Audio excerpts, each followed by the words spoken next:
If you're an author or plan to be one, get excited because this podcast is for you. Book Marketing Mentors is the only podcast dedicated to helping you successfully market and sell your book. If you're ready for empowering conversations with successful marketing mavens, then grab a coffee or tea and listen in to your host, international best-selling author Susan Friedman. Welcome to Book Marketing Mentors, the weekly podcast where you learn proven strategies, tools, ideas, and tips from the masters. Every week, I introduce you to a marketing master who will share their expertise to help you market and sell more books. Today, my special guest is LeeAnn Marie Webster, a transformation expert who is on a mission to help you live a life with no regrets. She's been featured in a wide range of media, including MTV, NBC, the LA Times, and many more. She's a recovering attorney and triathlete who recently completed her first full Ironman event. When she's not working, you can find her wandering the aisles of a local Trader Joe, searching for her next snack. LeeAnn, a dear friend and colleague, what an absolute pleasure it is to welcome you back to the show.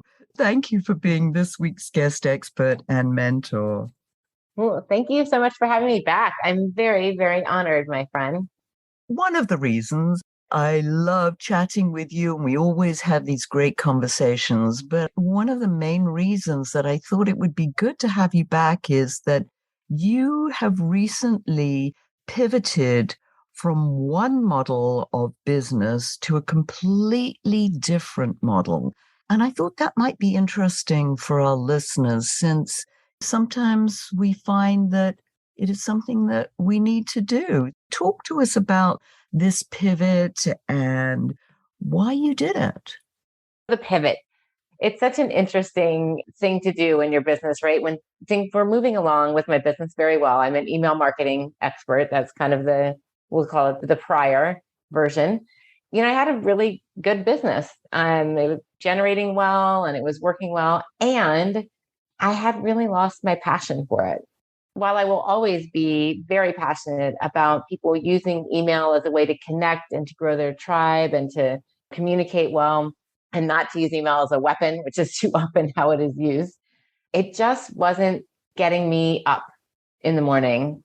And more importantly, upon reflection, because we all go through those times as an entrepreneur, right? Where some days we're more excited about our business than others. And when it kept happening and I kind of started to look at why is this happening and what is this? Is this bigger than just a down kind of week or so? I realized that I wanted to connect with something that felt closer to my heart and that I had actually been hiding behind email for a number of years. That is what caused me to make the pivot. I love that. I think the most important thing that you said there is that you lost your passion for this. It didn't sort of excite you to get up in the morning, which is so crucial, that you really enjoy what you're doing. And I really relate to that because I know that I was in the trade show industry for over 25 years. I too lost my passion, and it took me forever. I mean, in fact, if I think back, it took me about 5 years before I really totally admitted that I'm going to let this go and move on to something that I really enjoy, which is, my Aviva publishing and working with my authors, with their marketing. Yeah, I truly get that. Let's talk about what you've now pivoted into. You told us where you were. Now, where are you going? Well, the other thing I just want to note too, really quickly, is one of the other reasons I am pivoting is because the model wasn't working for me as well, right? So there's the passion side, but if you've got the passion, then you can sort out the logistics of the model. And I wanted to change the model of how I was showing up. So what I'm pivoting into is my no regrets formula, which is how to live a life with no regrets.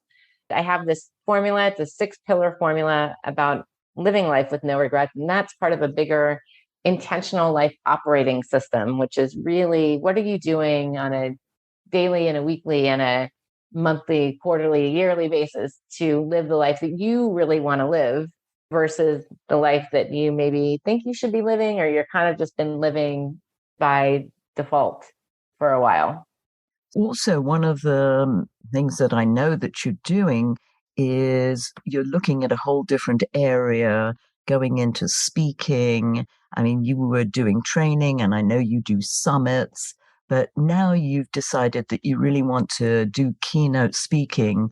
Talk to us about that and that whole going into that. And I mean, it's pretty scary to go from not being a keynote speaker to going to be a keynote speaker. Yeah, that's for sure. So the good news is I've been speaking for about 20 years, not in the keynote format, in this other, like you said, more workshops or trainings or things like that. I know that I'm really comfortable on the stage. It's one of those things where, as business owners, I think we have this great opportunity if we're paying attention to notice what are the things that get me up in the morning, or what are the things when I see that email come into my inbox, or when I talk to someone about working on this project. What are the things that excite me about that? And what are the things where I'm like, wow, I wish I could do that more? And what I kept noticing was every time I was on stage, it was like, that's where I just felt the most alive. When I would come down off stage, it was like, okay, when can I do that again? How do I do that again? How do I do more of that? I think with anything we're doing in our business, especially around marketing, we can do the activities that have us light up, where we're excited, where we want to do more of them. Then that naturally leads us to more clients and just more enjoyment in our business, versus if we're doing things because we think we should be doing them, or because that's what we've always done, or because so and so told me that that's how I can build my business. I know you're taking this to the extreme and looking to put on a one woman show. Now, that to me is nerve wracking. I just couldn't even imagine that. So, what led you to that? I know you like speaking and want more of it. So, now you want to command your own stage, it sounds like. Yeah. I'm still wrapping my head around the fact that I'm actually doing this, even though it gets more and more real every day. Two things happened that have led to the show. One was I had a conversation with a mindset coach a little over a year ago. We started the conversation of, you do all these things for your business. What are you doing just for fun? And I was like, oh, right. Yeah, we got to do things just for fun. Like, and so I started down a path of, well, I've never taken a pole dancing class. I'll go do that. I've never tried this restaurant. I'll go do that. And I started just doing things purely for the fun of it. In that line of inquiry, I started thinking, well, when was the last time that I did something again that felt so free and so fun that I was like, man, I wish I could do more of that. And I remembered that I had this slot in this variety show in December 2019 that my friend put on in Denver, and it was in person, pre-COVID.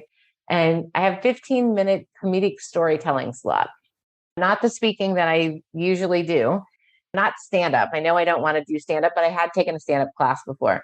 I had a ball doing that. I loved it. I loved everything about it. And it was scary, and it was fun, and it was awesome. And I was like, wow, I would like to do more of that. How do I do more of that? That gets your mind going, right? Well, is that keynote? No, that's not really keynote. Is it stand up? It's not stand up. No, it's certainly not improv. As that was going through my head with the what am I doing for fun question, I woke up one morning and I thought, what if I did my own one woman show? What would that look like? Through my life, people have often come up to me and said, wow, you seem to live this really interesting life. I moved across country a couple of times. I left being a lawyer to go into sales. I started a national dating trend. I became an Ironman. Like, I lived in a commune, all these kind of random things that I've done. People are always asking me for stories or commenting on my stories and saying, you should tell more of those. And so it was like, a show is a good way to do that. Let's get into how would you even prepare for it? Yeah, there's one thing about going and standing up and telling stories, but there's much more that's involved in this. Talk to us Yeah. about that. First thing I did was call someone. I was like, who do I know who's done a one woman show? It turned out I knew 3 women who've done their own show, which is, I think, just extraordinary. Anyway, so I called all 3 of them, and one of them had been thinking about putting together a year-long training program to help other women create their shows, because it's such a unique format, and there's not a lot of that you can read, like a book on how to do a show, or you can talk to someone who's done it, but there's, until then, hadn't been a program that kind of just took you through the whole process. She ended up creating a beta program for me that she will be doing with other people once I complete in April. And she's literally helping me. I have a writing coach that helps me write the stories. I've got PR support. I've got graphic support. She's walking me through what she did to create her show and kind of guide me with all the pieces of it because I have no idea what to do. I certainly wouldn't have any idea. So Hire an expert. hire an That's the expert. easy answer. I think that's the key. I was going to say it's literally when you don't know how to do something. Yes, there is a ton of material out there, Google search and books and articles. But to find a true expert who can really help you and guide you by the hand, I think there's nothing else. It's invaluable. Absolutely. And that I also find will help you because what I wanted and what I often want if I go in search of something like this is I want someone not just to say like, well, here's how to do a show, generic, but it's like, here's how we create the show that really reflects me and holding my hand through that part of the process so they can discern the information that I need in order to make this not only successful, but a true reflection of me. Now, I know something else that you've got right up your sleeve and that's coming up quite soon, and that is your own summit. There's Yeah. summits, a lot of people are doing summits these days. Talk to us about that, the process, and literally why you're doing it. Sure. Summits have been around for a number of years. And that was as part of my prior business, the business I'm moving out of, the email side. I've produced more than 120 virtual summits. My hair should be grayer. Thankfully, this is not video. The summit process is, I love it. It's very unique. I specialize in what's called a mini summit, which is a 2-day live program with 8 speakers. And the idea behind it is, you pick a topic or a theme, and then you select the speakers, and each of the speakers promote the event. When they promote the event, people register for it, and that's how you build your email list. One of the reasons people do it is to build an email list. And one of the other very primary reasons, and the reason I'm doing my summit is because I'm going through this shift, I want to position myself as an expert in a different field. This is a way for me to do that and to say, okay, here's what I'm about now. Here's the conversation I want to have and lead. And here's who I want to position myself with in terms of colleagues and other experts. The summit is a way to do that relatively quickly in the sense of positioning. If I'm hearing you correctly, this is a very strategic move, as you said, the shift that you're making into this new area, the no regrets formula, that's how you want to become known. So this whole summit around that subject matter, am I understanding that correctly? That's correct. The summit is called Full Self-Expression Forum. The idea of it is just this conversation we've even been having right now, right? What does it mean to be your true self and to step into that version of yourself versus so often we get caught up in I'm an entrepreneur and I do X, or I'm a lawyer, or I'm a mother, or I'm a best friend, or we have these roles that sometimes are put upon us and sometimes we put upon ourselves.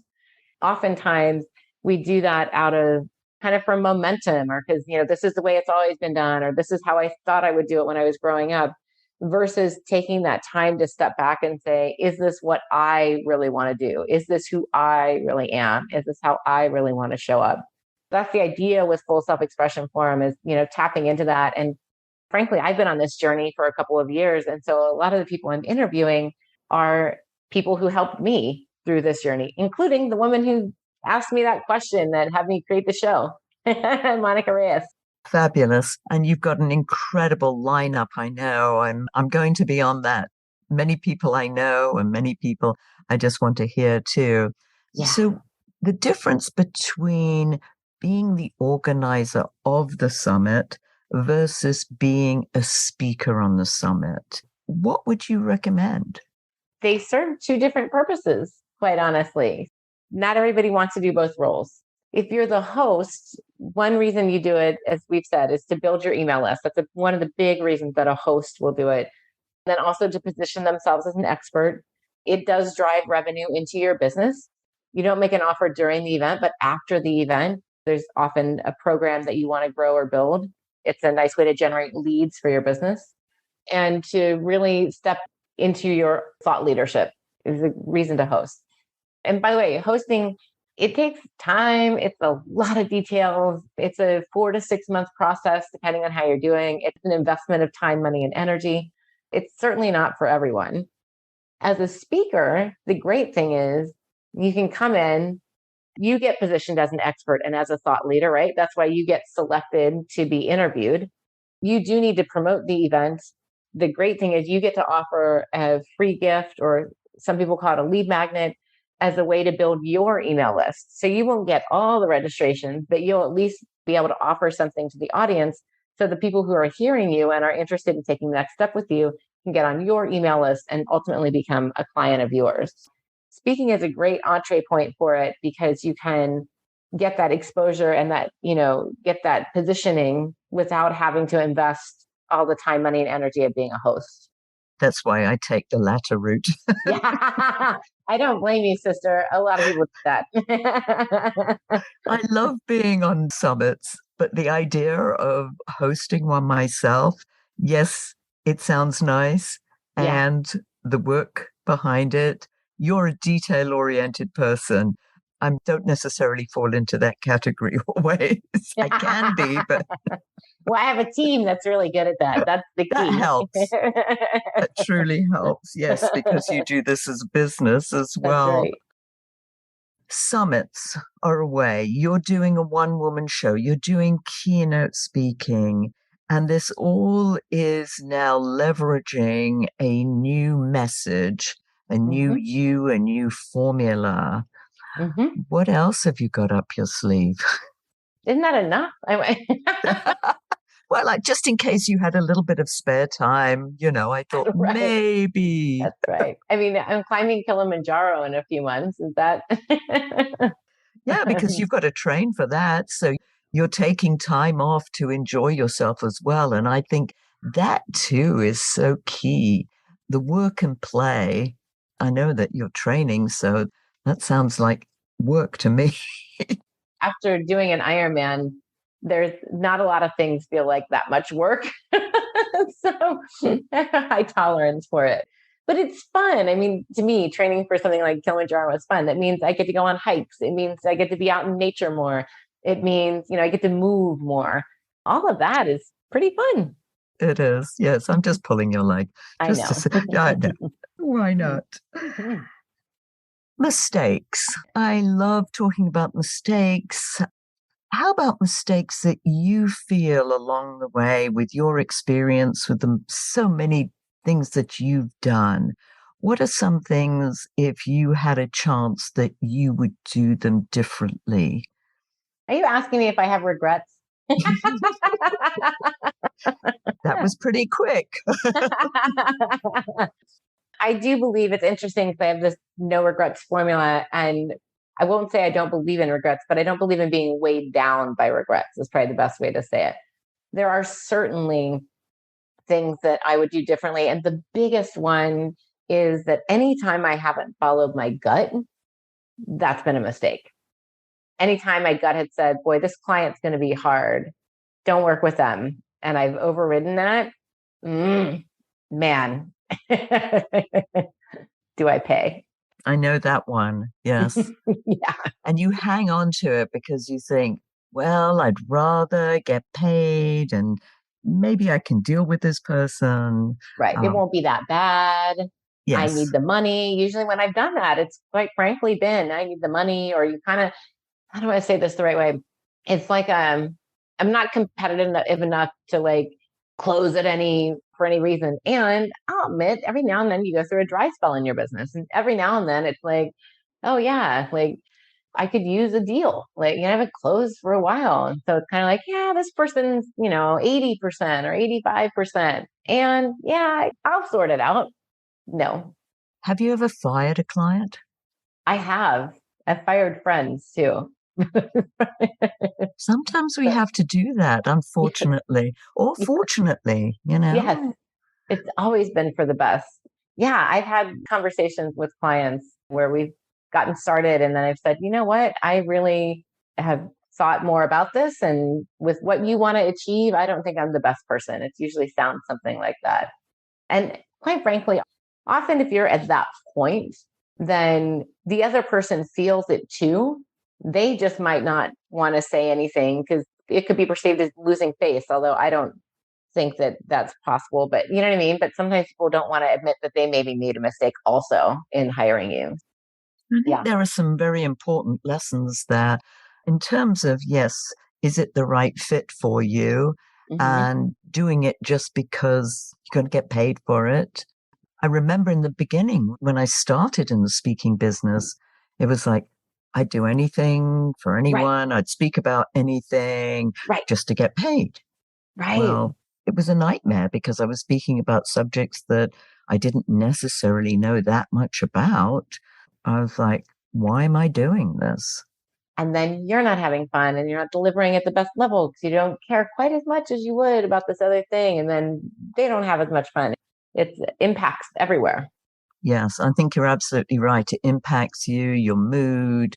And then, of course, you take it out on a spouse or a child or a dog or a cat. Right. Yes. Right.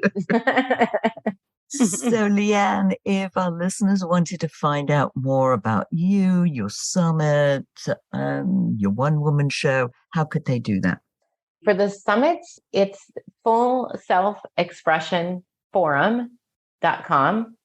For the show is called Fancy Meeting Me Here. And if you go to fancymeetingmehere.com, there's a little bit of information right now. It won't be on stage until April 2023, but that's where you can also sign up for emails there to get information as it rolls out. And then No Regrets, if you're interested in that, you can go to noregretsformula.com and get a little info there.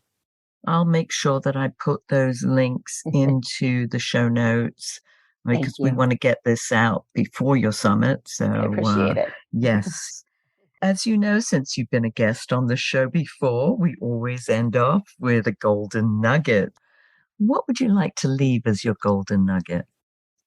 The golden nugget is really just to trust your gut. I'm just going to keep it simple. Just trust your gut. Go where it takes you. Yeah, that absolutely is. Just listen to that inner voice that's saying, yeah, this is right. Well, maybe it isn't. So trusting your gut. That's beautiful. I love it. Thank you. As always, you've got so much wisdom, so much energy, so much enthusiasm, and your passion for what you're doing now. Obviously, it really shows, it comes out, and I love that. Thank you for taking time to do this when your busy schedule as you're getting ready for all these other things. Thank you for sharing that wisdom, and thank you all for taking time out of your precious day to listen to this interview. And I sincerely hope that it sparks some ideas you can use to sell more books. Here's wishing you much book and author marketing success. The time is now to take action and finally build your book-selling empire. And the great news is that Susan is here to help you. Visit bookmarketingmentors.com and sign up for a free 15-minute book marketing strategy session with Susan. She'll help you discover your first steps to marketing and selling your book. Only those who take action are rewarded, so visit bookmarketingmentors.com, and we'll see you again next week.